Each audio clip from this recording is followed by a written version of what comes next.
my great fortune to meet my guest today on a flight returning from Johannesburg earlier this year. Michael Buraimoh is a fascinating character who has dedicated his life to help others less fortunate, be they ex-offenders rehabilitating from prison, or the many millions still awaiting the upturn after the fall of the apartheid regime nearly 30 years ago. Today, Michael is the Director of Action for Southern Africa, successor to the British anti-apartheid movement, committed to the fight for equality and justice for the poorest and most vulnerable people in South Africa. Michael will be joining us at Credit Matters 9 in September, delivering a very timely keynote address that will remind us of the consequences of hate and mistrust.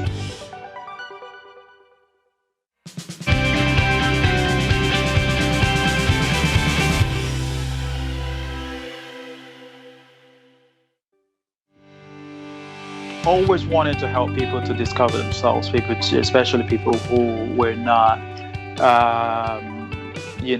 empowered to do so, who were disadvantaged for one reason or the other. But in my current job, we are committed to achieving wholesale changes, structural changes. We're not trying, that there is a saying that give a man or a woman a fish and you feed them for a day. Give them, teach them to fish and you teach them for a lifetime. I would hope that everybody would, open their minds and their hearts to doing it for the sake of justice, for the sake of equality, for the sake of people who are suffering.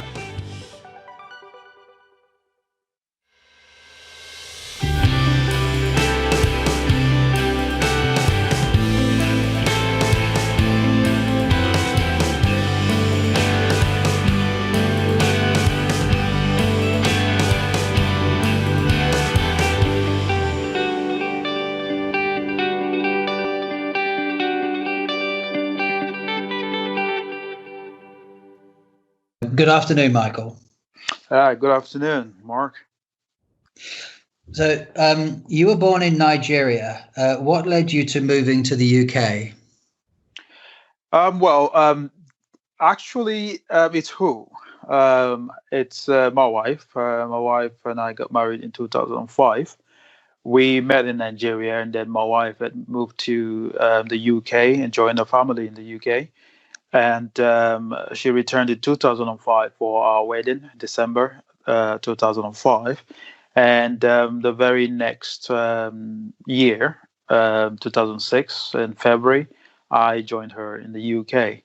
So my wife really is the reason why I came to the UK. Okay, and what do you recall of the massive culture change from one continent to another? Yeah, I think it was. There was a lot of things that were, really different from Nigeria, where I'd come from. I think for me, one of the first things that hit me when I arrived at the airport was the weather. Obviously, I came in winter, during winter, and stepping right out of the airport, I remember being hit, with this really, really cold weather and feeling like, wow, this is strange. But apart from that, in terms of culturally, I think one thing that really stood out for me in the UK was how people did not relate as closely together as we did in Nigeria. Mm-hmm. It seemed everybody was effectively an island on their own, and people were keeping to themselves pretty much. On the street you hardly see people talking to each other. Everybody's almost like they're being chased. I remember feeling like, what's going on? Why are those people in a hurry?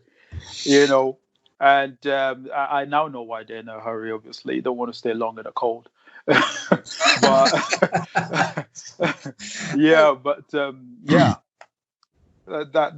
that was a bit of a surprise at the time. Okay. And so and when did you first experience a desire to help others? Was that something that was you found when you were very young, or did that come later? Yeah, actually, I found it relatively when I was relatively young, I'll say, in university. I always wanted to help people to discover themselves, especially people who were not, empowered to do so. Who were disadvantaged for one reason or the other. And so when I finished my university, after my university, I studied geology. Um, I was determined not to, go into the field of geology. I had gone into it as a degree because, well, peer pressure. It was what a lot of my friends wanted to do. And if you know anything about Nigeria, I'm sure you will know that we have crude oil. And that means that there's a lot of money in that sector. And, if you have the grades for it, you want to go into it to make a lot of money. But I soon got to the point where I realized that, no, that's not who I am. That's not what I'm about. I am about, while geology is about the exploration and development of natural resources, I realized that I was more about the exploration and development of human resources, helping people to actualize themselves. So I, right from that point, decided that what I wanted to do was to start helping people. And I started helping people like vulnerable young people who were in young people's homes because they committed crimes. I started helping them to, help them to develop skills that would help them to stay out of trouble and to go on to build lives, better lives. Okay. And one of your early roles was with charities helping ex-prisoners. How did that come about? Well, that actually does, tie in neatly with the last comment I made. After my work in Nigeria with young people who had been in trouble with the law, it seems quite natural that was my trajectory. So when I came into the UK, I got a job with an organization called Careers Development Group, and they helped people to get into work. And one of their projects had to do with helping ex-offenders after spending time in prison to find work and rebuild their lives. So I got that job and run the project, did a good job there. And from there, I got a contract with the London Borough of Haringey to help to set up a new service that would help to reduce reoffending amongst a particular group of ex-offenders, those sentenced to under 12 months. There were a group who tended to reoffend a lot, what we called a revolving door, and going in and out of prison, and the cost to society, the cost to taxpayers, the cost to even the ex-offenders' families was huge. So not just financial, obviously, financial, social, and many other ways. So yeah, that's how I got into helping ex-offenders and working with ex-offenders. That's a very noble calling. And what activated your interest in South Africa? Well, South Africa, initially, it wasn't specifically about South Africa for me. It was about Africa. I had always desired to do something to ultimately come back to doing something that helps the continent of Africa. So I was looking out for a job that would enable me to do that. So when I saw the job with Action for Southern Africa, it was perfect. And I thought, okay, yeah, this is it. There's my opportunity to begin to work for the development of Africa, of the continent that I am from. So that is how I started. So it wasn't so much about South Africa at the beginning, but now I'm fully committed to it's not so much about Southern Africa, I should say, at the beginning, but now in my current job, I'm fully committed to Southern Africa. The issues are, I haven't seeing what the issues are, I am, extremely committed to, achieving what we're trying to achieve. The issue of the end of apartheid in Southern Africa, in South Africa specifically, but the impact it had on the whole of the region in Southern Africa, and the continued disadvantage in the region today makes it extremely necessary for a lot of work to be done in this regard. There's youth unemployment rate of around 31% in Southern Africa. More than 40% of the population in 12 countries do not have access to basic sanitation services. 32% of grade 6 students cannot read for comprehension. 58% cannot develop and solve simple arithmetic problems. These are problems that a lot of people might be tempted to look in isolation, but no, they do not exist in isolation. They exist because of the legacies of apartheid. And that is something that really motivates me today, now that I am working with Action for Southern Africa, to go out every day to do what we can to bring justice to the people of Southern Africa. Yeah, it's as I said at the beginning, we met on a flight back from Johannesburg, and when I was in Cape Town shortly before, it kind of shocked me the difference in wealth from the incredibly wealthy wine district, and then in no time at all you're into this shanty town that I think is about 20 miles long. Absolutely. A million people live there, I think it is, and then you're back into the prosperous city again. Into the prosperous city again, absolutely. Yeah, so absolutely. And it is the equality, as alluded a lot of Southern Africa. That is South Africa you're talking about. And South Africa tends to be the list of our focus because it still has it better than many other parts. No one should be left behind. No one at all should be left behind that way. Yeah, and if you can see how dire it is in South Africa, then you can imagine how horrible it is, in the wider region. Absolutely. And this is a huge task, and how do you keep motivating yourself? There must be times when it just seems permanently uphill and just completely thankless. Well, absolutely. Especially my current job. When I used to work with ex-offenders, it was a more short-term. We worked on more short-term goals and targets. You want to help somebody to get a job, for example. Your organization helps this many number of people to get into work in a month. You can see what you're doing straight away. You can see people's lives being turned around. People come back and give you feedback of how you've helped them and how thankful they are, where they are. You can see how they've moved from A to B.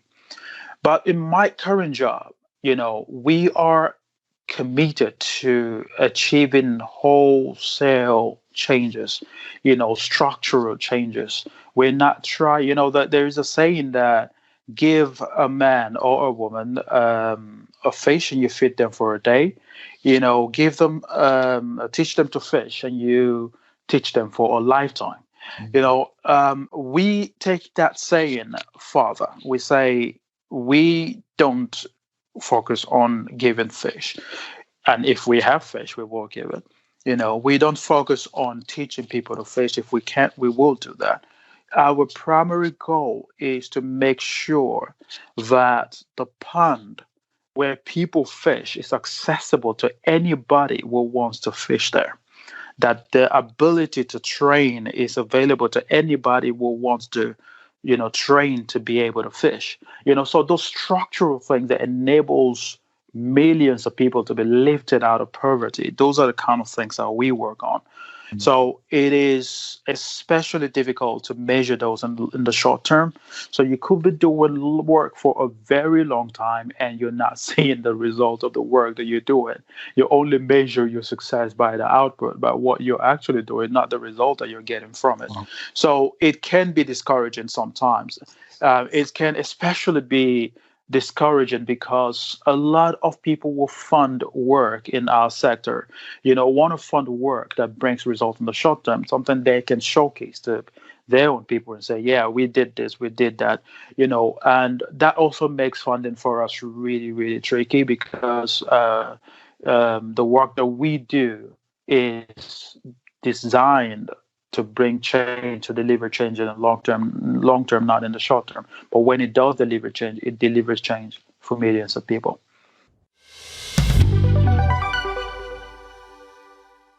What do you need to help to sustain and continue the work that you're doing? What are the main things that you need? Well, I alluded to funding just now. Obviously, that is key. We're currently actually on furlough because of the issues of funding and the impact that coronavirus has had on that.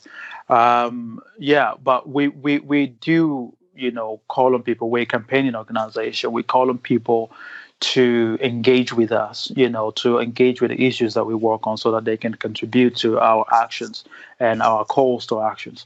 We do call on that, but definitely, especially as corporate, we do, look for organizations that can support the work that we do to enable us who would understand and appreciate the value of the type of work and the way that we work, and will stand with us to enable us to deliver change to the people of Southern Africa. Okay.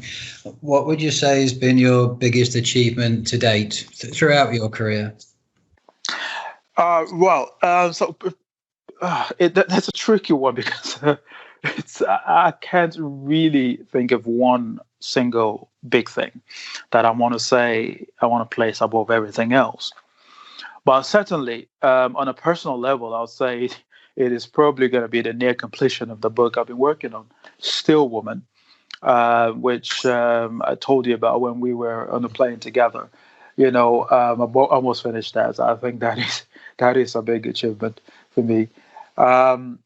As an organization where I work currently, in 2019, our campaign for justice for Southern African gold miners. There were gold miners during the apartheid era, who were denied basic equipment, and as a result, they developed silicosis and, tuberculosis. And we were fighting for justice for them and their families. And it's a huge campaign, a very big campaign in partnership with our organizations and allies in the region. And in 2019, we were able to get a court settlement, approved settlement of over $400 million. So that is huge. That will go a long way to help the miners and their families. Some have sadly passed since we started, the campaign. But it will go on to help their families, So that is a major achievement in that respect. But yeah, for me personally, I think aside from the book, every single life that I've ever worked with that has genuinely been transformed is a major achievement. Yeah, I'm looking forward to the book. And will it be ready by September? I don't think so. It would be ready in terms of I would have finished writing it, but it won't be ready in terms of publishing and print. Publication. Okay. Yeah. And how have there been occasions when just one ex-offender 2 or 3 years after you worked with them has found you, or on social networks or something, and said, "Thank you, Michael. You did. You helped me do something different from a different life path"? Yeah, well, I'm not 2 or 3 years on social media, but certainly 2 or 3 years every now and again, meet on the street of London, and that happens very, very often.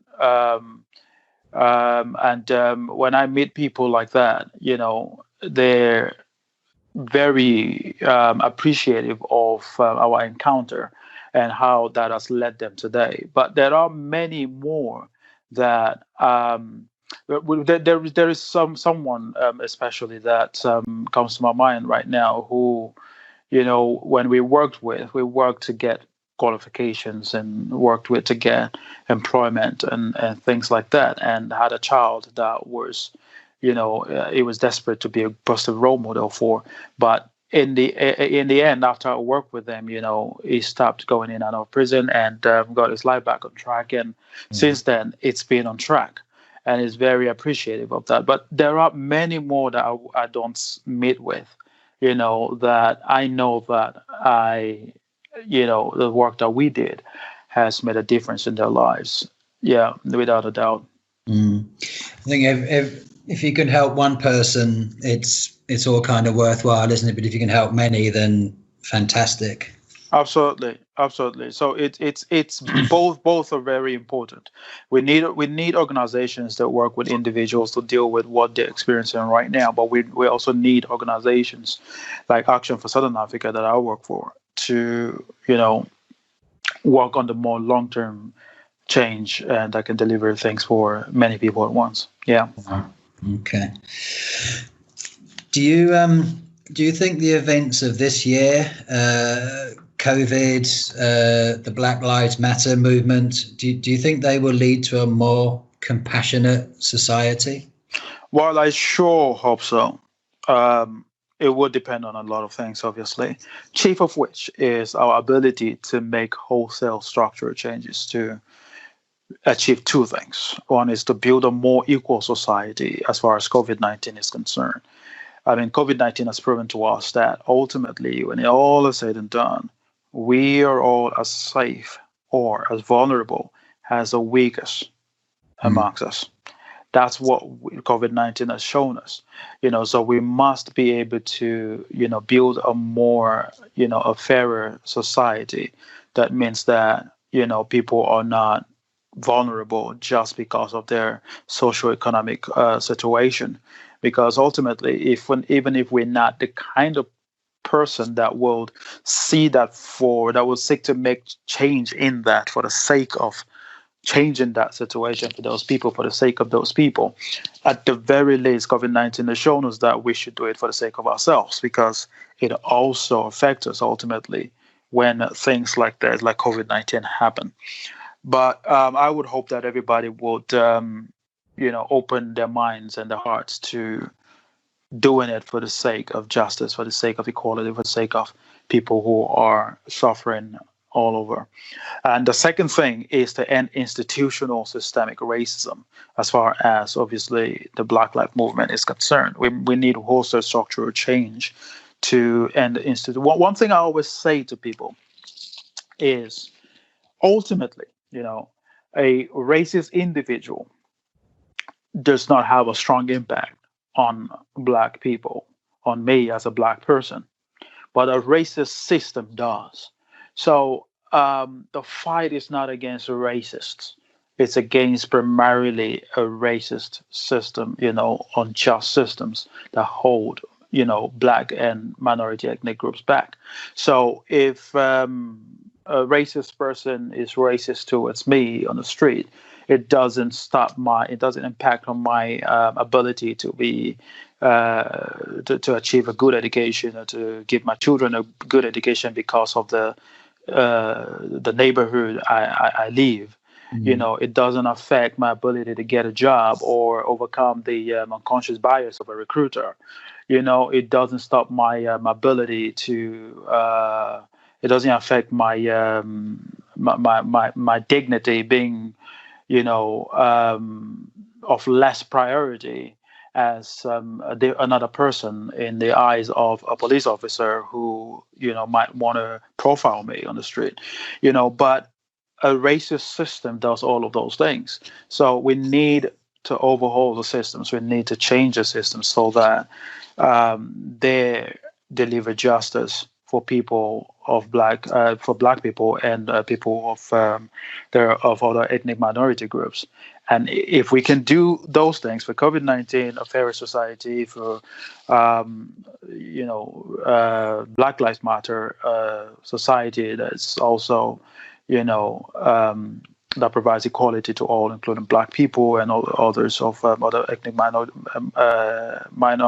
minority groups, then I think there is hope for us to make sure that we have a compassionate society going forward.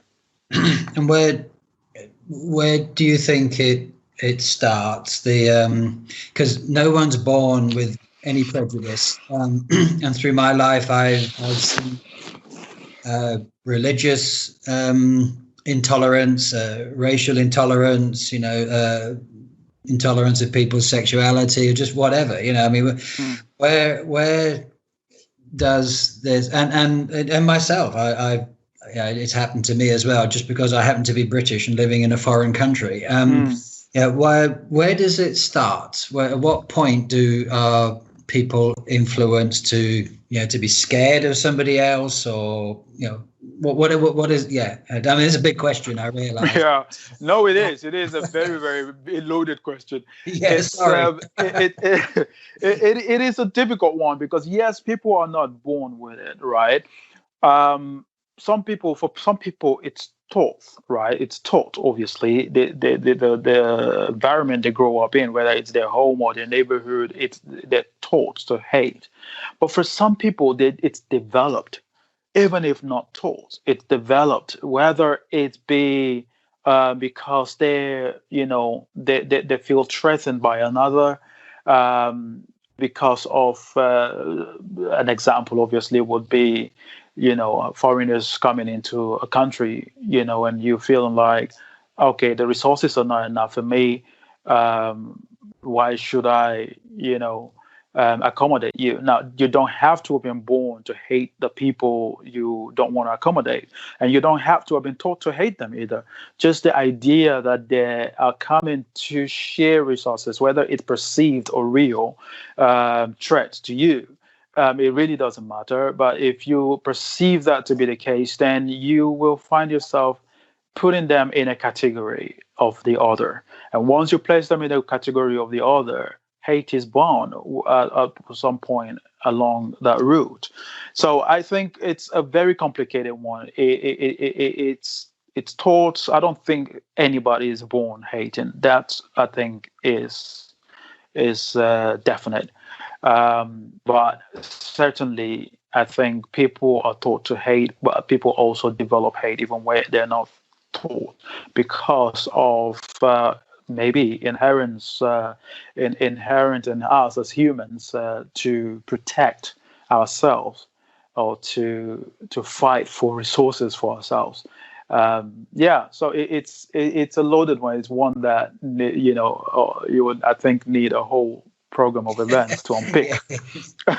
It's the big so sorry to add that one on, but it is the kind of the answer to life, the universe, and everything, that Exactly. the question there, wasn't it? But you answered it very well, and thank you very much. It's been a wonderful interview, and thank you for the opportunity to talk to you.